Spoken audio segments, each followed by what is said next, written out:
1 Kings chapter 2. When the time drew near for David to die, he gave a charge to Solomon, his son. I am about to go the way of all the earth, he said. So be strong, show yourself a man, and observe what the Lord your God requires.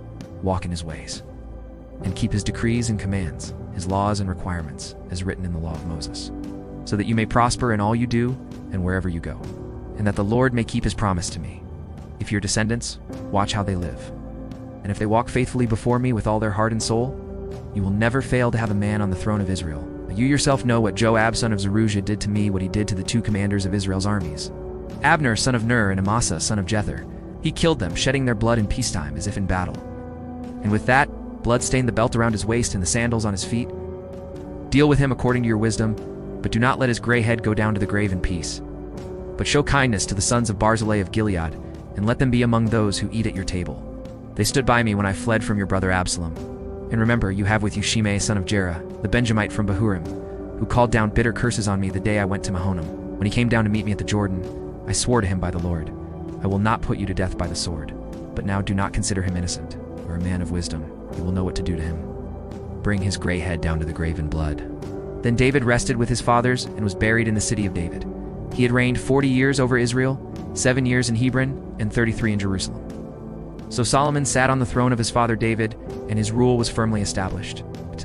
Now Adonijah, the son of Haggith, went to Bathsheba, Solomon's mother. Bathsheba asked him, "Do you come peacefully?" He answered, "Yes, peacefully." Then he added, "I have something to say to you." "You may say it," she replied, "as you know." He said, "The kingdom was mine. All Israel looked to me as their king.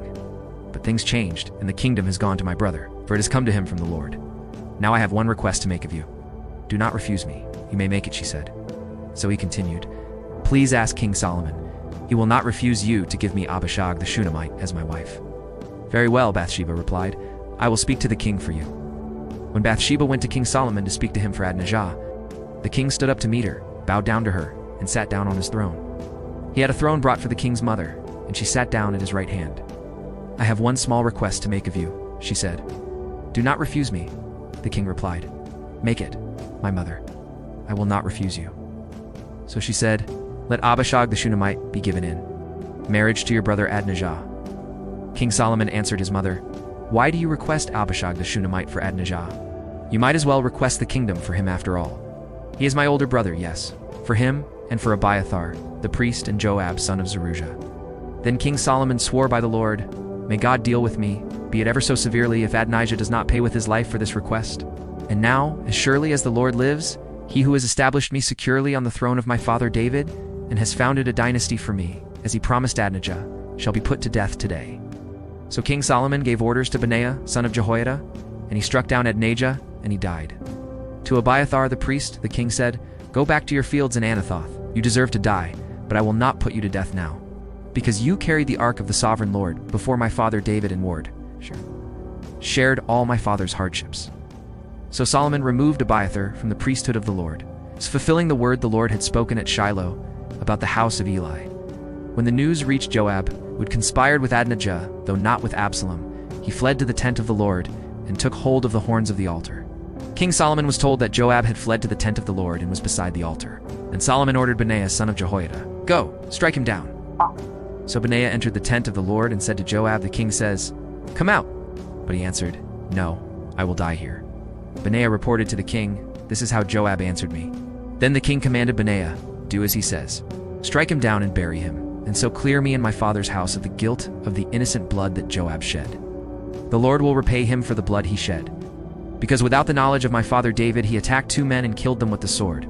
Both of them Abner, son of Ner, commander of Israel's army, and Amasa, son of Jether, commander of Judah's army, were better men and more upright than he.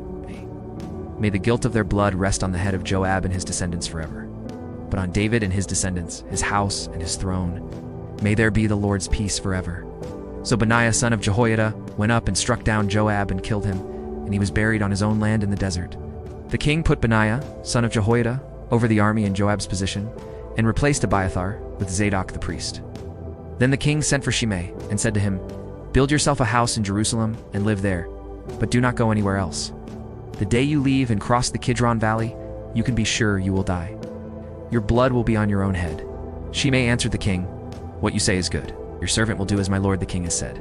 And Shimei stayed in Jerusalem for a long time. But 3 years later, 2 of Shimei's slaves ran off to Achish son of Maas, king of Gath, and Shimei was told, "Your slaves are in Gath."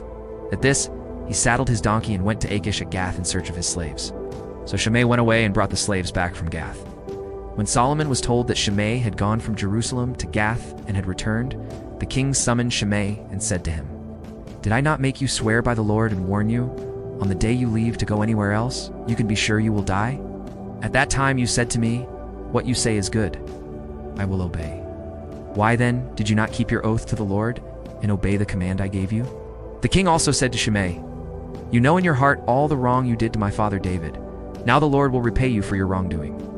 But King Solomon will be blessed, and David's throne will remain secure before the Lord forever." Then the king gave the order to Benaiah, son of Jehoiada, and he went out and struck Shimei down and killed him. The kingdom was now firmly established in Solomon's hands.